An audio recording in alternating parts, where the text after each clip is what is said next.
Assalamualaikum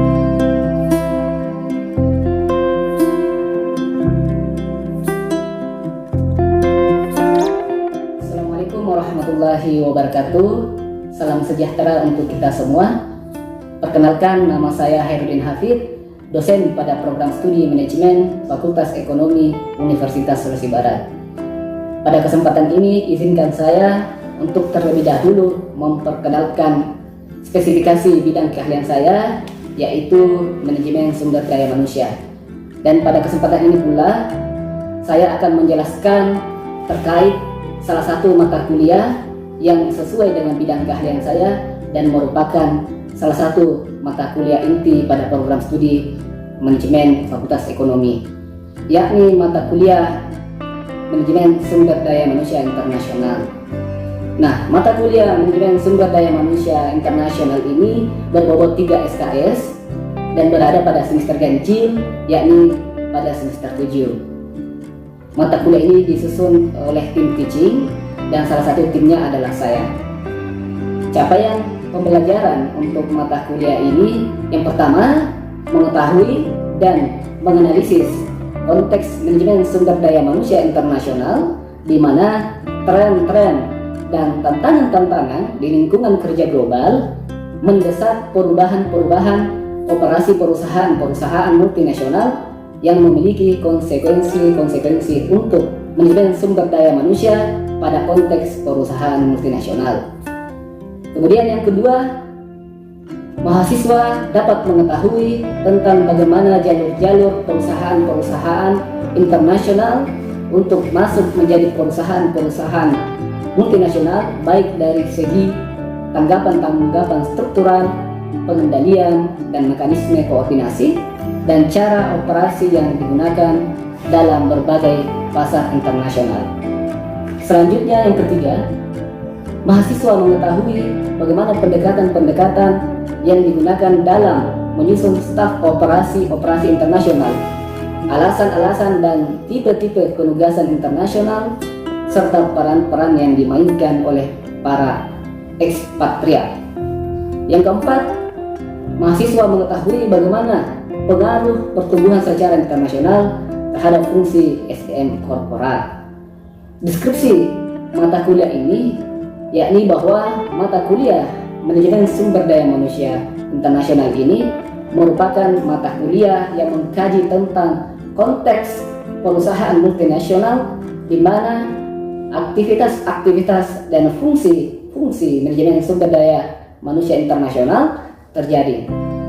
Secara garis besar, dimulai dari pengenalan manajemen sumber daya manusia internasional, perkembangan bisnis internasional dan manajemen sumber daya manusia internasional, hingga bagaimana SDM internasional menopang operasi-operasi bisnis.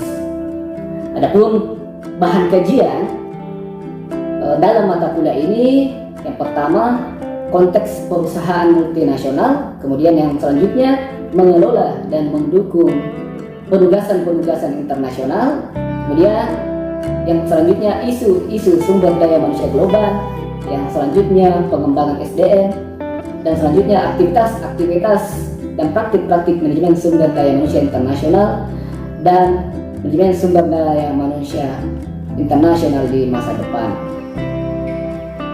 Dalam mata kuliah ini ada bentuk dan metode pembelajaran. Pada saat ini di program studi manajemen, bentuk pembelajarannya sudah berfokus pada mahasiswa atau yang sering kita sebut student centered learning. Nah, dalam penjabarannya pada metode pembelajarannya itu ada berbagai macam kegiatan. Di antaranya ada proses belajar, aktivitas proses belajar di kelas, kemudian ada tugas terstruktur dan ada tugas mandiri. Ada beberapa metode yang digunakan, yakni problem basic interaction, ya, kemudian ada inquiry building, ada contextual learning, ada student teams, achievement division, dan discovery learning. Nah, dalam RPS mata kuliah manajemen sumber daya manusia internasional ini pula terdapat referensi yang digunakan juga mengenai bobot-bobot penilaian, ya, kriteria kelulusan, dan bahkan juga termuat mengenai tata tertib. Nah, di awal pertemuan kami membahas tentang kontrak perkuliahan, di mana dalam konteks kontrak perkuliahan ini kita membahas bagaimana model pembelajaran atau metode pembelajaran hingga mengupas terkait dengan RPS-nya. Setelah itu masuk pada pengantar mata kuliah manajemen sumber daya manusia internasional ini. Selanjutnya mari kita lihat proses pembelajaran saya di kelas. Bismillahirrahmanirrahim. Assalamualaikum warahmatullahi wabarakatuh. Selamat sore dan salam sejahtera untuk kita semua. Waalaikumsalam warahmatullahi wabarakatuh. Waalaikumsalam warahmatullahi wabarakatuh. Ya, baik. Jadi hari ini adalah pertemuan yang kelima untuk mata kuliah manajemen sumber daya manusia internasional. Nah, pembahasan kita pada pertemuan kali ini adalah tentang pengembangan sumber daya manusia di era revolusi industri. Oke, jadi sebelum kita mulai, silahkan semua berdoa sesuai dengan keyakinan masing-masing. Dipersilahkan. Jadi berkaitan dengan pembahasan kita, ya, tentang pengembangan sumber daya manusia di era revolusi industri, merupakan sebuah pembahasan yang cukup menarik, ya. Apalagi pada saat ini itu sudah ditandai dengan kemunculan revolusi industri 4.0. Nah, sebelum jauh masuk kepada inti materi pada hari ini, maka ada beberapa hal yang akan saya sampaikan. Yang pertama berkaitan dengan tujuan pembelajaran, ya, bahwa tujuan pembelajaran yang diharapkan adalah mahasiswa itu kemudian mampu menjelaskan tentang konsep ataupun transformasi dari revolusi industri itu sendiri. Kemudian yang selanjutnya bahwa mahasiswa mampu menjelaskan tentang konsep pengembangan SDM. Dan yang terakhir, mahasiswa mampu menjelaskan tentang bagaimana model pengembangan SDM di era 4.0. Seperti itu. Nah, selanjutnya,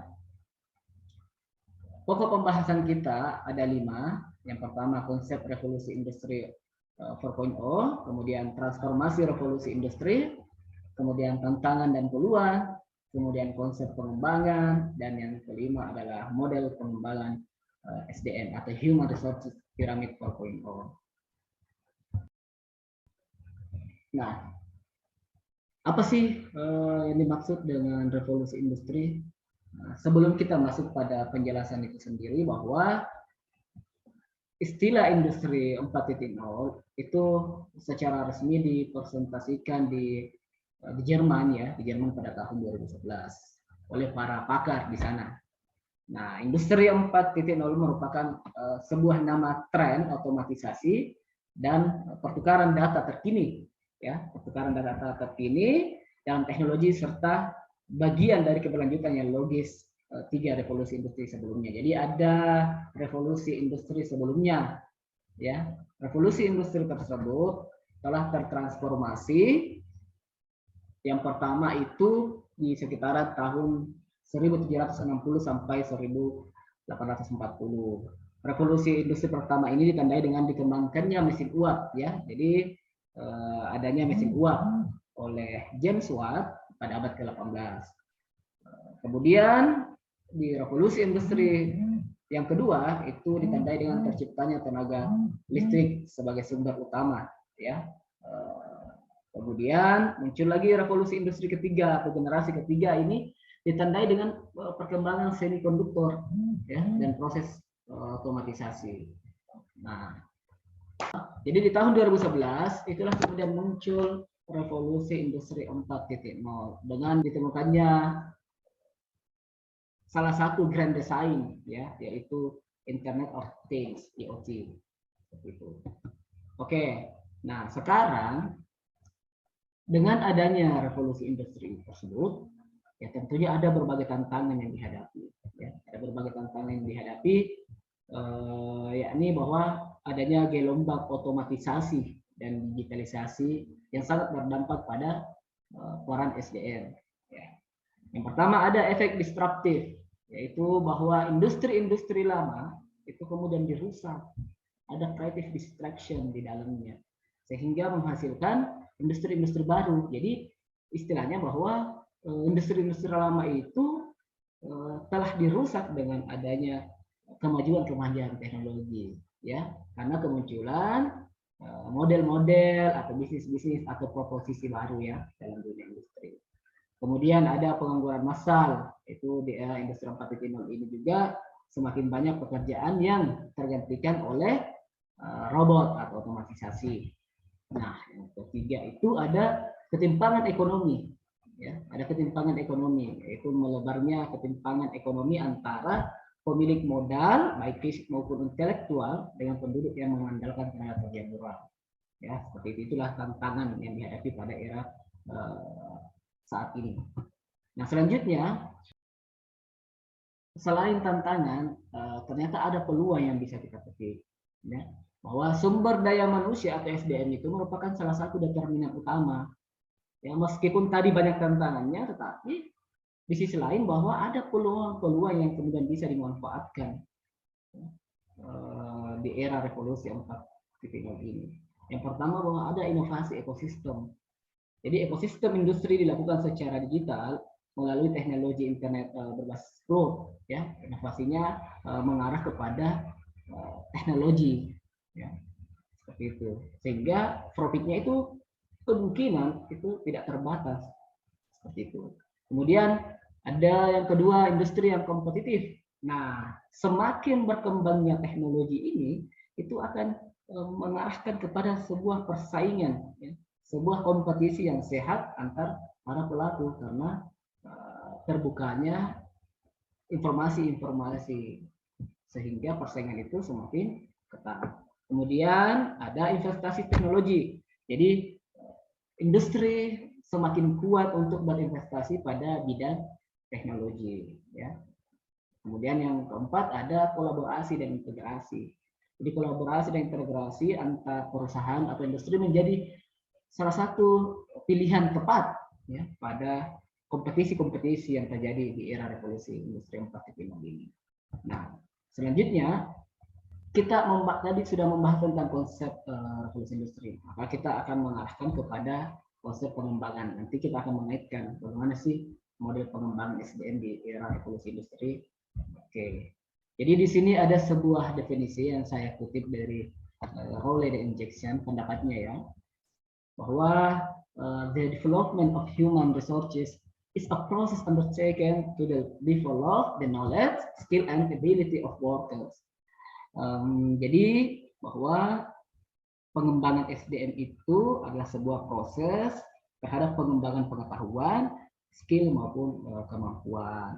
Di sisi lain, ya juga berkaitan dengan kompetisi atau kompetensi, pelatihan dan pengembangan, ya, training and development, kemudian organizational learning, ya, pembelajaran organisasi, kemudian leadership management, and knowledge management, ya, yang arahnya adalah memberikan sebuah manfaat atau perbaikan pada sebuah kinerja, performance improvement, ya, seperti itu. Nah, tujuannya adalah yang pertama memperbaiki kinerja, yang kedua memutakhirkan keahlian para karyawan, kemudian yang ketiga membantu memecahkan persoalan operasional, dan yang keempat memenuhi kebutuhan seiring dengan perkembangan zaman. Ini beberapa tujuan dari pengembangan sumber daya manusia. Di sini ada benefit atau manfaat dari pengembangan sumber daya manusia. Yang pertama bahwa organisasi kemudian mampu beradaptasi dengan kebutuhan saat ini. Yang kedua bahwa organisasi akan memiliki SDM yang meyakinkan dalam melaksanakan pekerjaan. Kemudian yang ketiga, organisasi akan mampu menjawab tantangan masa depan. Ya.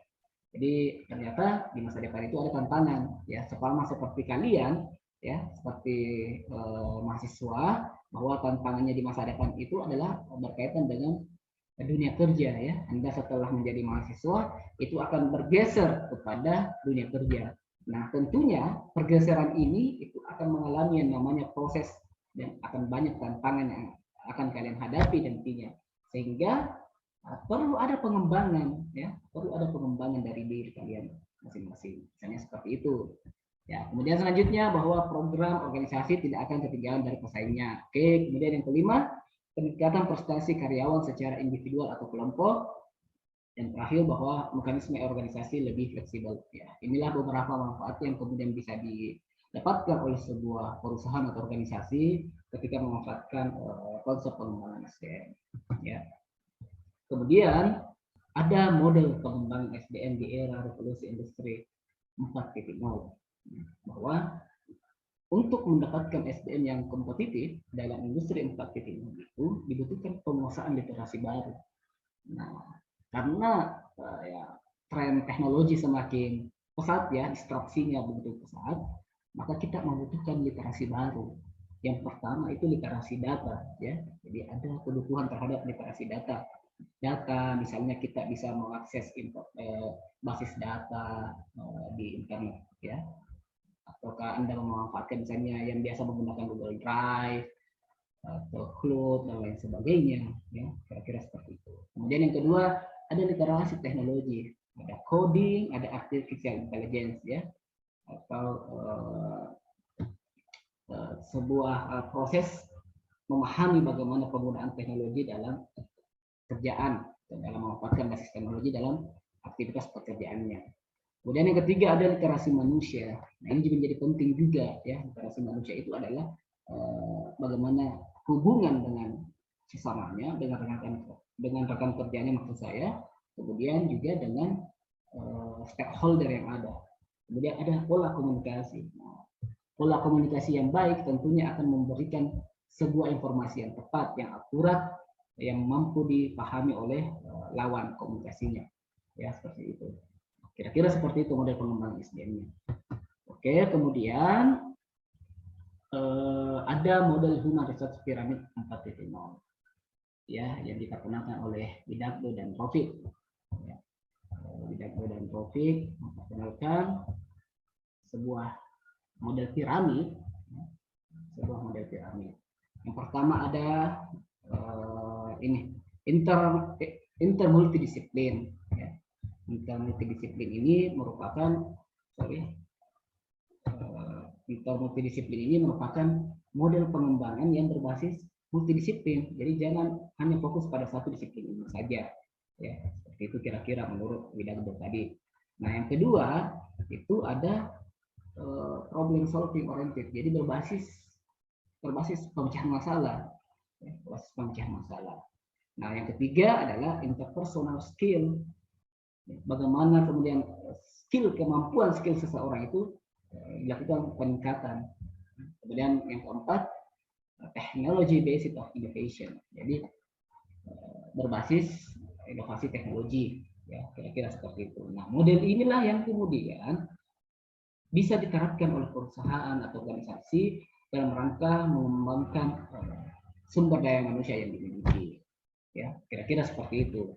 Jadi prinsipnya bahwa setiap organisasi ataupun perusahaan itu harus melakukan sebuah pengembangan ya, kalau melihat dari konsep revolusi industri, maka dia harus membuat sebuah pola pengembangan yang kaitannya erat dengan penggunaan teknologi dalam konsep pengembangannya ya. Kesimpulannya kira-kira seperti itu.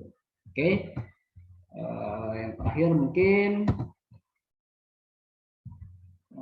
ini berkaitan dengan tugas ya. Jadi materi kita tentang konsep pengembangan konsep pengembangan SDM di era revolusi industri tadi sudah disampaikan, sudah dibahas.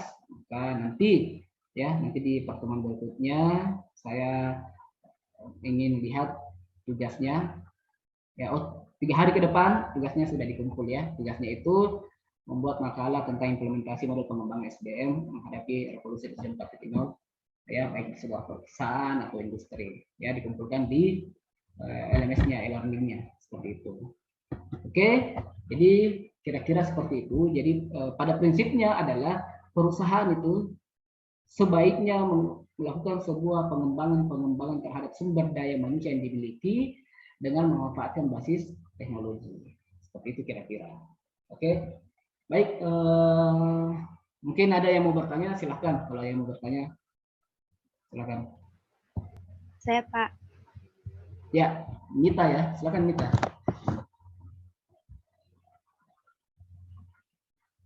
Ya, silahkan Mita. Baik, Assalamualaikum warahmatullahi wabarakatuh. Waalaikumsalam. Waalaikumsalam warahmatullahi wabarakatuh. Terima kasih atas kesempatan yang diberikan. Langsung saja pertanyaan saya. Apakah penting melakukan pengembangan SDM untuk sebuah perusahaan, Pak? Terima kasih. Oke, baik. Jadi pertanyaan Mita ini berkaitan dengan apakah penting ya? Apakah penting dilakukan bagi sebuah perusahaan untuk melakukan sebuah pengembangan? Ya, jadi kalau kita melihat dari pembahasan yang tadi sudah kita jelaskan, ya tentunya bukan penting, bahkan sangat penting ya, bahkan sangat penting. Karena kenapa? Di era revolusi industri 4.0 itu persaingannya sangat ketat, ya. Kompetisi itu sangat ketat, sehingga apa? Dengan ketatnya kompetisi ini, maka tentunya perusahaan itu harus terus melakukan inovasi, terus melakukan pengembangan, ya, pengembangan terhadap sumber daya manusia yang dimiliki, sehingga mereka mampu bersaing dengan para pesaingnya, ya, dengan para perusahaan-perusahaan lain, ya, kira-kira seperti itu. Oke, dipahami ya Mita ya penjelasan saya? Iya Pak. Oke, baik. Oke, selanjutnya masih ada? Silakan. Kalau masih ada. Saya Pak, atas nama Sardi. Oke, Sardi, silakan Sardi. Baik, Assalamualaikum warahmatullahi wabarakatuh. Waalaikumsalam. Terima kasih atas kesempatan yang telah diberikan. Langsung saja pertanyaan saya, bagaimana model pengembangan sumber daya manusia yang baik bagi perusahaan? Oke, baik, terima kasih Sardi. Pertanyaannya sangat mengena dengan pembahasan kita. Jadi model pengembangan SDM yang baik yang saat ini adalah dengan menggunakan pendekatan atau menggunakan basis teknologi dalam proses pengembangannya. Ya, kenapa demikian? Karena ingat bahwa tren teknologi itu dimanfaatkan oleh perusahaan untuk mengakselerasi, ya, mengakselerasi atau melakukan percepatan perkembangan bagi perusahaannya melalui pengembangan sumber daya manusia yang dimiliki, sehingga model pengembangan sumber daya manusia itu sebaiknya berorientasi juga pada penggunaan basis teknologi dalam pengembangan SDM-nya. Jadi dituntut sumber daya perusahaan itu untuk mampu menggunakan paling tidak mampu menggunakan teknologi dalam setiap aktivitas kegiatannya, ya. Karena itu tadi tujuannya adalah untuk mengakselerasi, melakukan percepatan atau melakukan inovasi bagi perusahaan, sehingga tujuan perusahaan itu bisa tercapai, ya. Kira-kira seperti itu, Sardi. Dipaham ya? Iya Pak. Oke, baik. Saya pikir cukup ya untuk hari ini. Terima kasih untuk semua yang sudah berkenan hadir. Tetap semangat, tetap sehat untuk semua, ya. Tetap belajar, ya. Manfaatkan waktu untuk belajar secara mandiri di rumah. Ingat tadi ada tugasnya, jadi silakan dicek kembali dan dikumpul di LMS-nya. Saya pikir itu untuk hari ini. Saya ucapkan terima kasih yang sudah berkenan hadir. Nanti link absensi saya akan kirim di grup WA. Sekian, saya akhiri. Nasallallahu fatum karib. Selamat sore. Assalamualaikum warahmatullahi wabarakatuh. Waalaikumsalam warahmatullahi taala. Demikian video pernyataan dari dosen dalam unjuk kerja Tridharma Perguruan Tinggi atau yang disingkat PDD UKPPT dalam bidang pengajaran saya. Assalamualaikum warahmatullahi wabarakatuh.